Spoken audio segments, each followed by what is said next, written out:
حضور نے فرمایا ہے جو سورت واقعہ پڑھے اسے فاقہ نہیں آتا. کہنے لگے چاند تو اپنی جگہ چھوڑ سکتا ہے, سورج گر سکتا ہے, تارے ٹوٹ سکتے ہیں, پر مدینے والے رسول کی بات غلط نہیں ہو سکتی.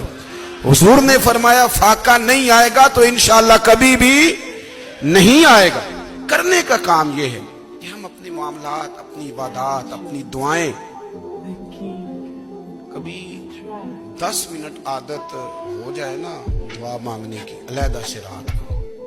حضور نے فرمایا جو فرض نماز کے بعد دعا مانگے اللہ اس کی قبول کر لیتا ہے. نبی پاک صلی اللہ تعالی علیہ وسلم نے فرمایا اللہ مسافر کی دعا قبول فرماتا ہے. حضور نے فرمایا اللہ مظلوم کی دعا قبول فرماتا ہے. حضور نے فرمایا بیمار سے دعا کراؤ اللہ اس کی دعا قبول فرماتا ہے. میرے نبی پاک نے فرمایا ماں باپ جب بھی اولاد کے لیے ہاتھ اٹھائیں, ویسے تے بلے شاہ تو آسمانی اڈدیاں ہی پھڑ دیں, جہاں گھر بیٹھا انہوں بڑھیا ہی نہیں.